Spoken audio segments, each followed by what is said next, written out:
of us get asked, whether it's on a job interview or a first date or the first day of classes or even a friend's barbecue. And for many, it's a simple question where the answer flows out of you naturally, like filling out your birthday on a form, right? But for some of us, like me, an international student who grew up in 3 different countries, none of them being where my parents originate from, it gets a little bit complicated. And I guess the reason is that when you think of where you're from, you often think of home. But what actually qualifies a place as being one's home? When you look at the Oxford definition, a home is a place where one lives permanently, usually or especially within a family or a household.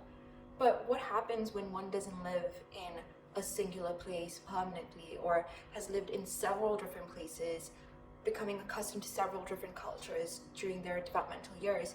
What then qualifies as a home, and what happens when you're raised outside of your parents' culture? What qualifies it as home, and where do you belong? Where are you truly from? Hey guys, welcome back to my YouTube channel. If you're new over here, please subscribe and show some good old loving. So today I want to talk about sense of belonging and identity in regards to being a third culture kid. And you may be asking, what the hell is a third culture kid?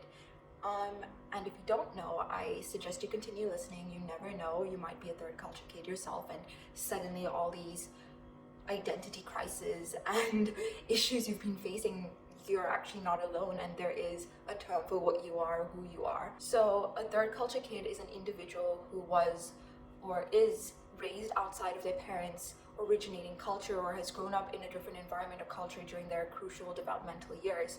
So that means that TCKs move between cultures even before they're able to fully develop their personal or cultural identity.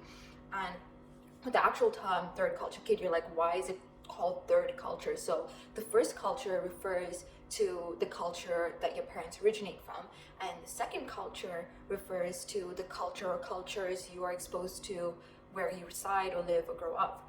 And the third culture is the blend of these two cultures. Interesting thing is that each third culture kid is different. There is a specific unique blend to each third culture kid, and that's because each of us have our own globe-trotting journey and experiences and stories, right? And you could have lived in one country that was outside of your parents' originating culture, or you could have lived in several countries, but that still qualifies you to be a TCK.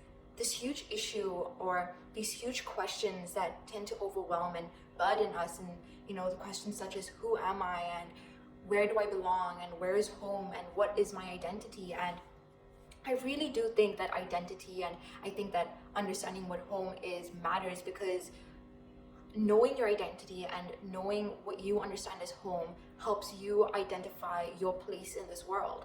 So what's my story? What's my TCK story? Both my parents are South Indian. They come from the Evergreen state, Kerala, and that makes me Malayali, but it's not that simple. I was born and raised in Zimbabwe, and then when I was 4, my family relocated to Tanzania. And just when I'd settled into Tanzania, settled into school, made some friends, we uprooted again to Botswana, which I'm very grateful for. And I think, like all of the countries that I've lived in, I have such amazing experiences in, and I'll always cherish them for the rest of my life. And I think that's something every TCK has, is that you're uprooting constantly, that you learn to really appreciate every moment or memory that you've gained. So it was the first time I really considered a location as a home, right? Eventually I left for university abroad. Funny enough, my family no longer lives in Botswana. They've moved to Zambia, and this made me realize how tricky the question where is home. Now my family doesn't live in the place I always considered home. They live in Zambia, and they consider that home for themselves and for me, but I've only visited Zambia like twice in my life. The thing to take away from living in all these places, and I'm sure that a lot of TCKs can relate to, is that we're very, very adaptive. We're able to cross-change cultures and assimilate to cultures and environments, because we understand the core values of different cultures. We're quite open to at least understanding different perspectives and behaviors and attitudes, and that helps us assimilate, because assimilation is a huge part of being a TCK, whether you like it or not. But despite being able to pretty much be these cultural chameleons and camouflage into each environment, I've grown to realize that a lot of TCKs truly struggle with grasping their genuine identity. So behind this curtain of assimilating, not, I don't want to say pretending or putting up an act, but behind this curtain of constantly adapting to your surroundings, there seems to be this void in the space where there should be a sense of belonging. I guess that's because your understanding of the world is shaped by where you grow up. It's shaped by the community and the culture. What happens when all these cultures that make up who you are contradict each other and question each other? What I'm going to be doing is sharing my experiences and how I had cultural clashes growing up that, shaped my understanding of belonging or hindered my understanding of belonging. Just a heads up, like, I don't want it to seem like this is extremely negative and I'm just complaining. It's just one aspect of being a TCK that's probably not so fun for everyone involved or who has experienced it, but it is probably one of the biggest aspects of being a TCK that we all can relate to. Most of us grew up with immigrant parents in a land foreign to them, or at least I did, and that foreign land to them was pretty much home to me, right? In my understanding, I have to learn to blend two cultures together, right? Two ways of life together, because when you're at home, you're in the realm of your first culture. So for me, that was like Indian culture. As soon as you step out of the house, you're exposed to whichever other second culture you're in. And, I have very Indian parents in a sense. They're very educated and insightful and aware of heritage and culture, and they really did and do their best to get my brother and I equally as excited about our Indian culture. And my parents knew the importance of diversity and being able to connect and build relations with people from all backgrounds and races. And I've noticed with Indians around the globe is that Indians tend to stick together. I don't think it's a racist thing. I think it's more of a comfort thing. You find the community that's for you and you stick to it. You stick to what you know and you get comfortable in that little bubble. So they pushed me to step outside of the brown community and have these amazing friendships with non-South Asian or non-Indian people. This blending in wasn't easy. It created a sort of a paradox that I'll unravel. They let me wear what I wanted within reason. They gave me freedom to do with how I wanted to look, whether it was my hair or makeup or clothing. And I remember a lot of Indian girls having to change their clothes in the bathroom or wherever they were going out because their parents wouldn't allow them to wear certain clothes. And it's not just back in Africa. I know American Indians face this, or Indians growing up wherever in the world, or even Indians in India face this. And they pushed me to play a lot of sports. They pushed my brother to. They ignored all the aunties bitching about my tan, the whole internalized racism and colorism issue. They didn't care. They wanted me to actually gain experiences and grow. Me to take dance classes and art classes, and they pushed me to take modeling, which wasn't really normal back then. This is 10 years ago in small Indian community of Botswana, because they didn't want me to be held to an outdated traditional view of what an Indian girl should be, right? And I guess this is where the culture clash comes in. It was very normal for my non-Indian friends to hang out outside of school and to go out for dinner or to the park or house parties or whatever was the scene. They could do that, but my parents were obviously very concerned about drugs and sex and alcohol, as they should be, because it was very readily accessible. And I can't blame them. As much as they were trying to allow me to experience life like my peers, they also were holding on to aspects of Indian culture that wouldn't let me partake in certain activities, which makes sense. It meant that I couldn't go out to the movies or for dinner or whatever often. I often had to ask for permission 3 weeks before I wanted to go to a movie. I wasn't allowed to take public transport. I couldn't go for walks with my friends. I needed permission to stay late in school. Missing out on key social bonding moments and inside jokes and these memories that you can't partake in. And it does make you feel left out and not understood and a little bit alienated, not because your friends are alienating you, but because your parents are kind of doing that.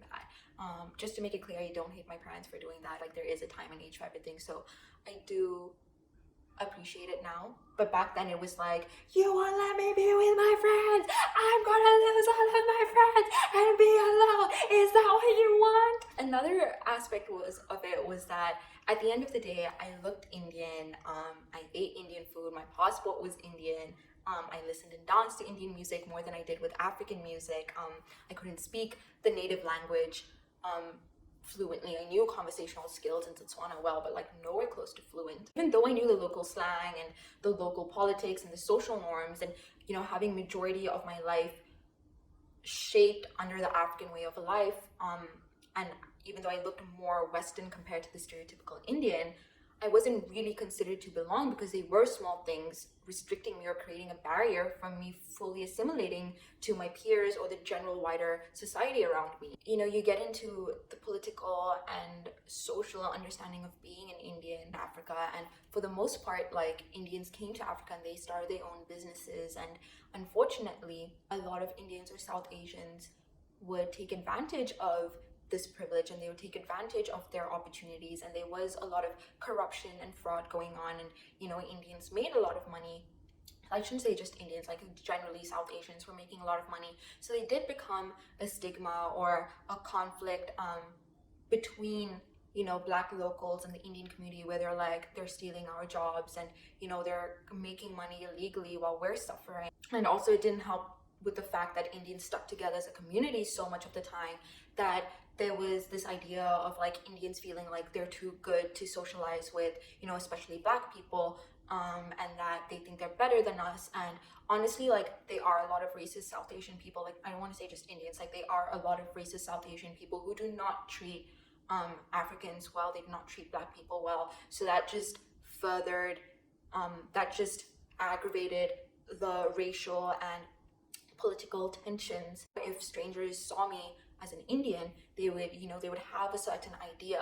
And that's not to say anyone treated me bad. Like, I never had like friends be racist towards me or like anything of that sort, but that's just a general connotation of why someone who is Indian or the TCK, you may feel like you don't fully belong because of the dynamics when it comes to political and social issues. You know, I remember when I moved to Tanzania and Botswana, and when people asked me where I was from, my answer was always Zimbabwe. I was like, fuck yeah, I'm from Zimbabwe, I was born there, I'm so proud. Because it was sort of like, it's obvious I'm brown, so I obviously have some link to a South Asian country, right? But ultimately, I was born and raised in Zimbabwe. I realized that the only acceptable answer, without causing confusion or causing a need to explain or prove myself, was to say India. At the same time, while I was battling this sense of belonging in Botswana, I was also fighting for my worthiness as an Indian within the small Malayali or Indian. I was judged for the way that I was. I was judged for wearing certain clothes, like literally cap sleeve, tight fitting tops, like sports tops that didn't even show cleavage. But because I had a certain body or certain clothes, and because I didn't tie my hair up, like, it was very common for South, like Malayali girls to tie their hair up and, you know, dress quite conservative. I didn't fit into that box. Aunties equated that to wanting attention, wanting to impress boys, looking to, you know, basically get boys, and apparently liking fashion made me bitchy or snobby, or just because I didn't fit into what was expected, I was suddenly seen as like the extreme. But I was literally just trying to like fit in with my non-Indian peers, and, you know, not necessarily just fit into like the Indian ideals. And the thing with Botswana is that it's such a small place that when everyone knows everything, and even if something's not true, it spreads like wildfire. Because my parents were cool with me having friends who are males, auntie on campus, I don't know, paying fees or picking up a report, or maybe your son got fucking caught for smoking weed or some shit. They would like see me like be in a group with like one boy, and apparently like that meant I had a boyfriend, and like having a boyfriend was like the biggest fucking sin. So there's a lot of like shaming, and then like it wasn't just with aunties, it was also with Indian girls my age.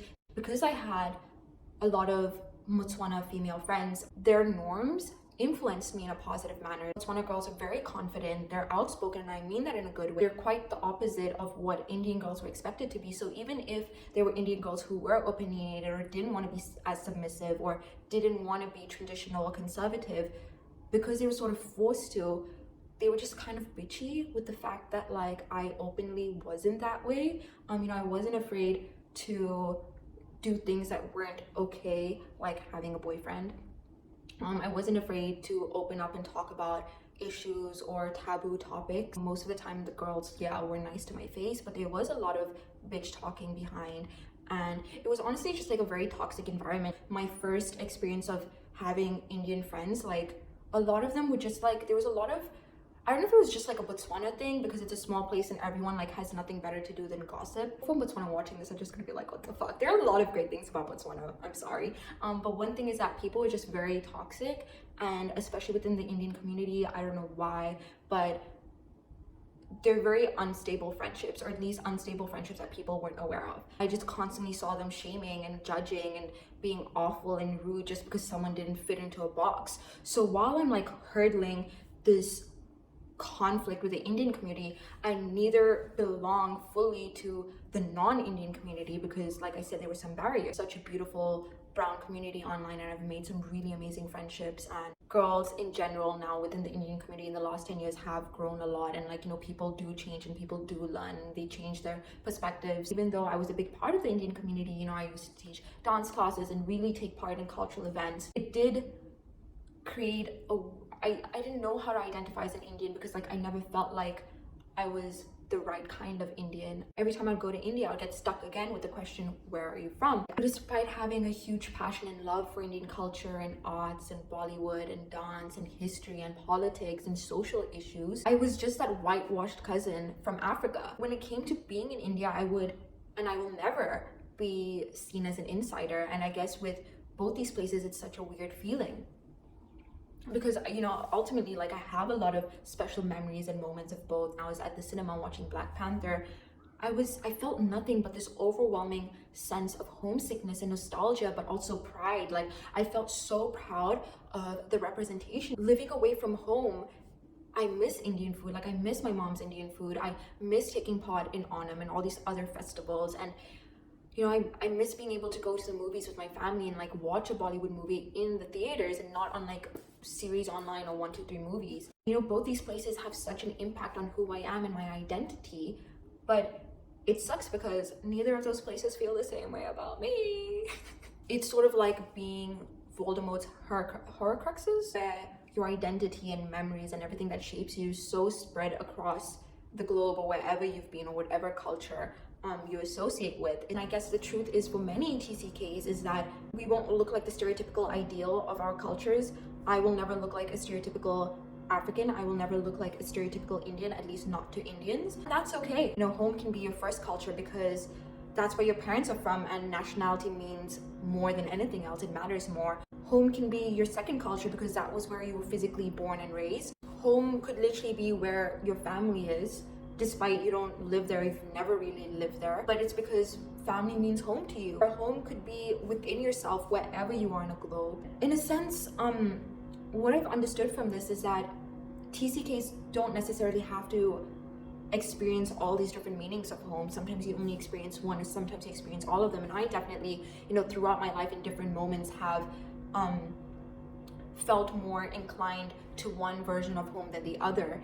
And at this point, I'm at a stage in my life where I know I'm not gonna settle in Africa, and I'm not gonna settle in India either. And in fact, where I am living now is not gonna be where I live permanently. Like, I am gonna move again. As much as Botswana was my physical home, or as much as other people have made certain places feel like home, at the end of the day, like, home is within myself, and it's where I will be essentially, I guess. I don't know. It's very weird, but ultimately, like, there's no definite answer to what is home for a TCK, I guess. And for a long time, I did feel compelled to lay down, or to be able to lay down a location to my identity. I think this is an important lesson to TCKs, is because we're filled with so much doubt, we feel the need to justify to ourselves and to others. But the reality is that you don't have to fit into a perfect box, and it's okay to be weird, and it's okay to be different, and it's okay to be confused. You know, home may not be a location on the map for a TCK, but home, that means that home can be anywhere. And, you know, we're not tied down by our location, and that gives us the power to define ourselves. Follow me on Instagram at @_DesiGlow. I'm super active on Insta and would love to connect with you guys there. Style, beauty, dance, it's all there. And I also have an art account, and I take commissions and I freelance. So, you know, want to support a girl, please do.